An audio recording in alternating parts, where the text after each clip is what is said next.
بسم اللہ الرحمن الرحیم. السلام علیکم. میں سمیع ابراہیم ہوں اور آپ ہمارا سوشل میڈیا دیکھ رہے ہیں. 27ویں آئینی ترمیم اس وقت موضوع گفتگو ہے پاکستان کے ہر شہر میں, ہر میڈیا ہاؤس میں. بھلے اس طریقے سے میڈیا اسے پروجیکٹ نہیں کر رہا جو چیزیں وہ ڈسکس کر رہا ہے, خوف کی وجہ سے, ہو کا عالم ہے, لوگ پریشان ہیں, لیکن عام جو گفتگو ہے اس میں ساری باتیں ہو رہی ہیں. میڈیا پر آپ کو وہ نظر نہیں آ رہی. کیا اس ترمیم کا مقصد کیا ہے؟ کوئی بھی جو کام کیا جاتا ہے اس کے پیچھے ایک مقصد ہوتا ہے, اور آئین میں ترمیم ایک ایسی چیز ہے جس کا تعلق عوام سے ہے, نظام حکومت سے ہے, تو اس پر لوگوں کو اعتماد میں لیا جاتا ہے. پاکستان میں اس کے برعکس ہو رہا ہے. اگرچہ ہو سکتا ہے یہ جو ترمیم کرنے کی بات کی جا رہی ہے یہ عوام کے فائدے میں ہو, اگر تو یہ اسٹیبلشمنٹ کو ایک مستقل اختیار آئین میں دینے کی ضرورت محسوس کر رہی ہے حکومت, تو بہت سارے لوگ اس بات کے حامی بھی ہیں. ترکی کا ماڈل بتاتے ہیں, جب وہاں پر 80s میں آئینی طور پر فوج شامل ہوئی کیونکہ سیاستدان گورنمنٹ نہیں چلا پا رہے تھے. اگر یہاں پر بھی پولیٹیشین یہ سمجھتے ہیں کہ فوج کا ایک رول ہونا چاہیے, آئینی رول ہونا چاہیے, فیلڈ مارشل کا ہونا چاہیے, تو اس کو آ کے عوام کو اعتماد میں لے لیں. اس میں بات کرنے میں کیا حرج ہے؟ جب یہ آئین پاس ہو جائے گا تب بھی تو یہ پبلک ہو جائے گی بات. تو پھر اگر آج لوگوں نے ناپسند کیا تو پھر اس وقت پسند کر لیں گے, تب بھی ناپسند کریں گے, اور اگر آج پسند کیا تو تب بھی پسند کریں گے. لیکن سم ٹائمز جو صحیح کام ہے اس کو بھی کرنے کا جو طریقہ کار اختیار کیا جاتا ہے اس سے آپ بربادی ہی بربادی لاتے ہیں. اب مثال کے طور پہ عمران خان نے آپ پر گفتگو کی ہے, انہوں نے الزام لگایا, پوری دنیا نے دیکھا 8 فروری کا مینڈیٹ آپ نے چرایا, تو کیا جیل میں بند کرنے سے وہ معاملہ ختم ہو گیا؟ نہ آپ بلدیاتی الیکشنز کرا سکتے ہیں. اور آج تک یہ سیاستدان عمران خان کے نام پر بلیک میل ہو رہے ہیں اور پتہ نہیں کیا کیا رعایتیں ان سے لی جا رہی ہیں, اور یہ دینے کے لیے تیار ہیں صرف اپنی سکن بچانے کے لیے. تو اگر عمران خان کے ساتھ اس کے بیانیے کا جواب بیانیے سے دیا جاتا بجائے اس کے کہ آپ اس کو جیلوں میں رکھیں, اس کے ساتھیوں کو ماریں, پاکستان کے لوگوں میں نفرت کے بیج بوئیں, کیا وہ بہتر نہ ہوتا؟ اور شاید اس سے صورتحال بھی اتنی خراب نہ ہوتی. اب یہ میں نے سارا جو تمہید باندھی ہے, جو بات کی ہے, مقصد صرف ایک ہے کہ اگر آپ نے صحیح کام بھی غلط انداز سے کیا تو وہ نفرتیں اور شکوک و شبہات پیدا کرتا ہے, اس سے معاملہ حل نہیں ہوتا. میں نجم سیٹھی صاحب کا کلپ آپ کو سنواتا ہوں جو یہ بتا رہے ہیں کہ یہ آئینی ترمیم کیوں ہو رہی ہے, اور ان کا یہ کہنا ہے کہ جو سیکیورٹی اسٹیبلشمنٹ ہے وہ اسی پارلیمنٹ کے ذریعے سارے کام کرائے گی, لیکن اب اختیار اس کے پاس ہوگا. یہ بہت بڑی بات کر رہے ہیں نجم سیٹھی. وہ فوج کے ماؤتھ پیس ہیں, نون کے ماؤتھ پیس ہیں, رائٹ ونگ کے ماؤتھ پیس ہیں. ان کی طرف سے یہ بات آنا بڑے سوال اٹھاتی ہے. اگر یہ بات ہے تو پھر تو مست ہے حکمرانوں پر کہ وہ اس ترمیم کو اوپن کریں, اس پہ پوری ڈیبیٹ کریں کہ اگر یہ اس طرح سے ہونا ہے تو بالکل عوام کی رائے آنی چاہیے, پارلیمنٹیرینز کی رائے آنی چاہیے. لیکن میرا ایک سوال ہے یہاں پر, یہ پہلے آپ کلپ سن لیں. اب جو رومانس جو ہے دنیا کا وہ کدھر جا رہا ہے؟ ڈیموکریسی کے ساتھ ختم ہو رہا ہے, امریکہ کے ساتھ ختم ہو رہا ہے, یورپ کے ساتھ ختم ہو رہا ہے, کدھر جا رہا ہے؟ شفٹ ہو رہا ہے اپوزٹ سائڈ. چائنا. چائنا ایک ایسا ملک ہے جہاں جمہوریت, جسے کلاسیکل جمہوریت کہتے ہیں, وہ نہیں ہے. وہاں اور قسم کی جمہوریت ہے, لوکل گورنمنٹ ہے اور نیشنل لیول کے اوپر بالکل ڈکٹیٹرشپ ہے. اور انہوں نے کیا ہے, انہوں نے غربت ختم کر دی چائنا کے اندر. انہوں نے عوام کو انوالو کر لیا ان دی اپ lift of the entire country. Welfare کر کے انہوں نے کام کر دیا. تو انہوں نے اپنا جو چائنیز ماڈل ہے نا وہ کامیاب ہو گیا ہے. اب سب دنیا میں ڈکٹیٹرشپ جہاں بڑھ رہی ہیں وہ سب چائنا کی طرف دیکھ رہے ہیں کہ ہمیں عوام کے لیے کچھ کرنا ہے. انہوں نے کیسے عوام کے لیے کیا, اور اگر یہ جمہوری طریقے استعمال کیے تو اس میں عوام کے لیے کچھ نہیں ہوتا, امیروں کے لیے کچھ نہ کچھ ہو جاتا ہے. تو اب China is the new model.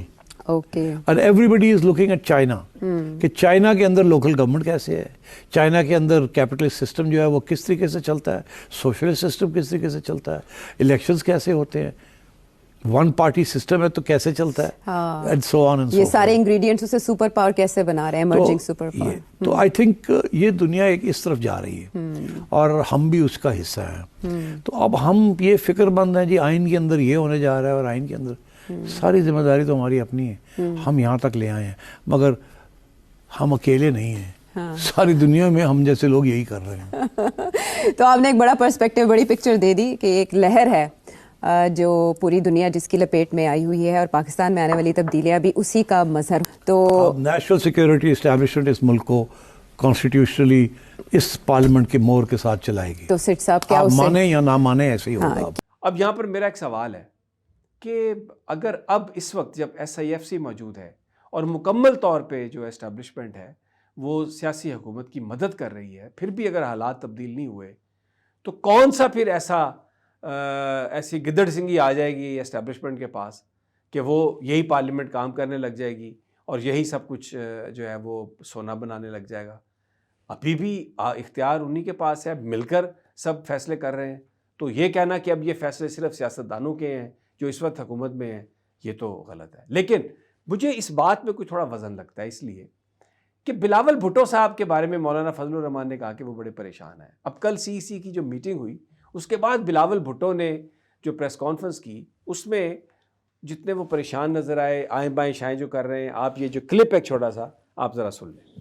بتاؤں آپ کو کہ کون سا پروپوزل پہ ہم تیار ہیں، اور وہ صرف ایک ہے اس وقت، جو آرٹیکل 243 میں حکومت نے تبدیلیاں لانے کا سوچا ہے کہ وہ جوائنٹ چیفز اسٹاف کا جو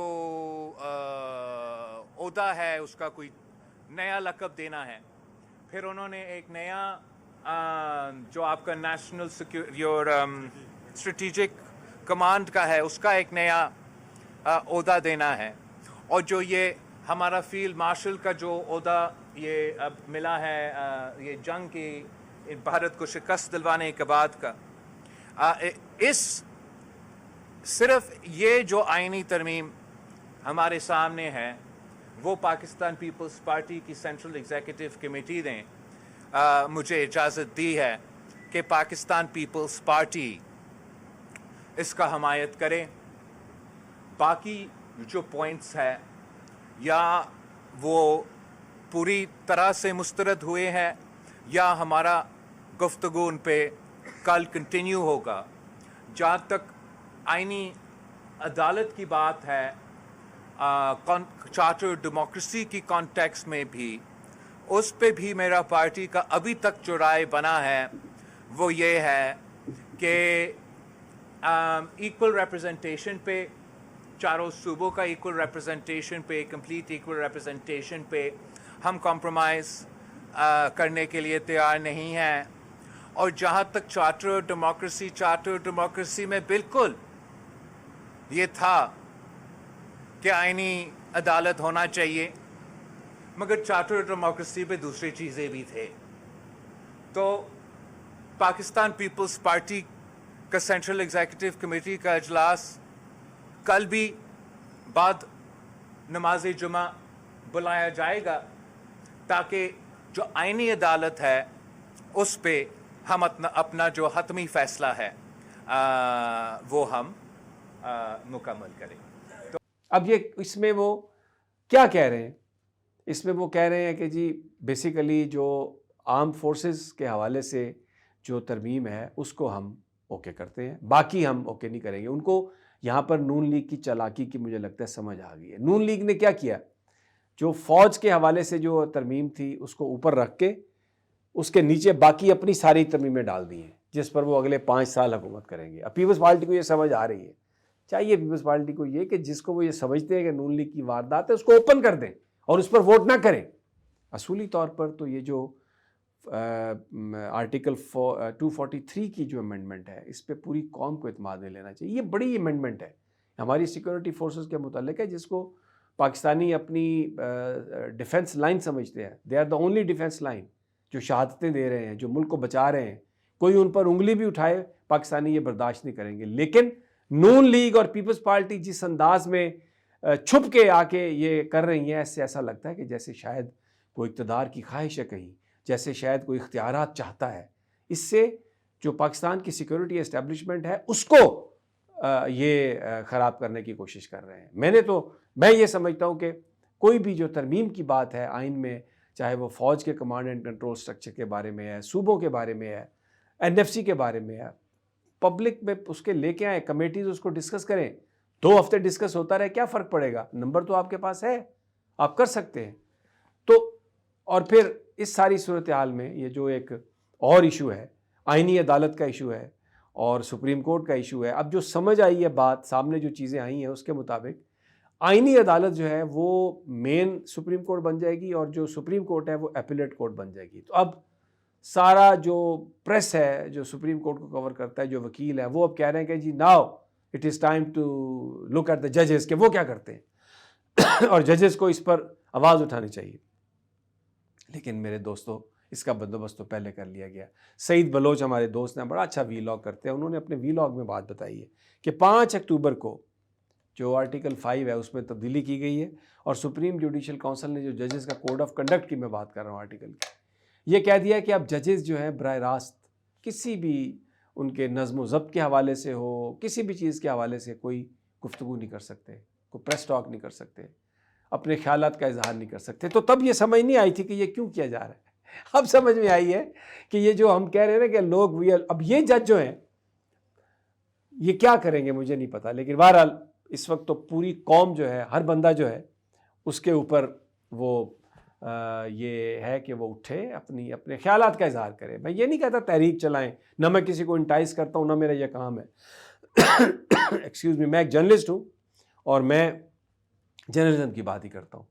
تو مجھے یہ لگتا ہے کہ اس پہ اپنی رائے کا اظہار ضرور کرنا چاہیے, چاہے آپ وی لاگ پہ کریں, چاہے آپ ایکس پہ کریں, فیس بک پہ کریں, خط لکھ کے کریں, تو اس پہ اپنا اظہار ضرور کریں کیونکہ یہ آپ کے کیریئر اور آپ کے مستقبل اور آپ کے سیاسی نظام سے آپ کا تعلق ہے. اب نون لیگ والے کیا کر رہے ہیں کہ جی مولانا کو ہم نے رام کر لیا.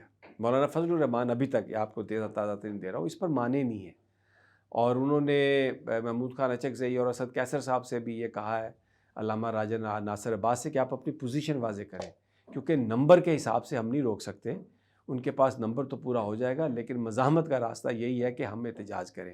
تو ابھی تک دوسری طرف سے احتجاج کی جو مولانا کے ساتھی ہیں وہ کہتے ہیں کلیئرنس نہیں آئی, تو اس لیے وہ ابھی گفتگو پر ہی اکتفا کر رہے ہیں. تو آج وہ جا رہے ہیں کراچی, ابھی ان کی CEC کی میٹنگ ہے جب میں آپ کے ساتھ یہ وی لاگ کر رہا ہوں JUI کی, اور اس کے بعد وہ کراچی بظاہر تو انہوں نے ایک شادی میں جانا ہے لیکن وہاں پر آصف زرداری سے بھی ان کی اور بلاول سے بھی ملاقات ہے جس میں وہ یہ ساری بات کریں گے. اور اسی دوران جو نون لیگ کا میڈیا اس نے کیا کیا, یہ ایک ویڈیو میں آپ کو دکھاتا ہوں. مولانا فضل الرحمان کی اور نواز شریف اور شہباز شریف کی ملاقات کی خبریں ہیں, تصویریں ہیں, یہ پرانی ویڈیو ہے, اس میں ڈیٹ اڑا کے ایسا تاثر دیا کہ یہ اب ہوئی ہے. تو جھوٹ بھی چل رہا ہے, منافقت بھی چل رہی ہے. جو حکومت کے ساتھ کھڑے ہونے والے جو صحافی ہیں وہ اپنی جو بات ہے وہ برابر کیے جا رہے ہیں. تو ابھی اسی وقت میں ایک بات جو ہے وہ آپ سے کرنا چاہتا ہوں, وہ یہ کہ کوئی بھی معاملہ ہو اس پہ جو گفتگو ہے وہ بہت ضروری ہوتی ہے. گفتگو کرنے سے معاملہ حل ہوتا ہے, کوئی اختلاف بڑھتا نہیں ہے. تو اب دیکھنا یہ ہے کہ کیا فیصلہ ہوتا ہے, مولانا کیا فیصلہ کرتے ہیں, احتجاج کا کیا فیصلہ ہوتا ہے. اور احتجاج اگر ہو بھی تو پرامن ہی ہونا چاہیے. ہمارا ملک اس وقت جو بارڈر پر صورتحال ہے, جس طرح افغانستان ہمارے ساتھ ٹریٹ کر رہا ہے, جس طرح انڈیا کی باتیں آ رہی ہیں, تو پرامن طریقے سے گفتگو کے ذریعے جو معاملہ حل ہو وہی بہتر ہے. اور گفتگو کرنی چاہیے, گفتگو کرنے سے نقصان نہیں ہوتا. اور اب تو اچکزئی صاحب اور علامہ راجہ ناصر عباس کو بھی ایڈوانٹیج ہے, ان کے پاس مینڈیٹ ہے. دوسری طرف مولانا فضل الرحمان کے بڑے تعلقات ہیں. تو ایک گرینڈ ایک ڈائلاگ کر کے اگر کسی امینڈمنٹ کو آپ پاس کریں گے تو پوری قوم اس کی حمایت کرے گی. اگلی ویڈیو تک اجازت, اللہ نگہبان.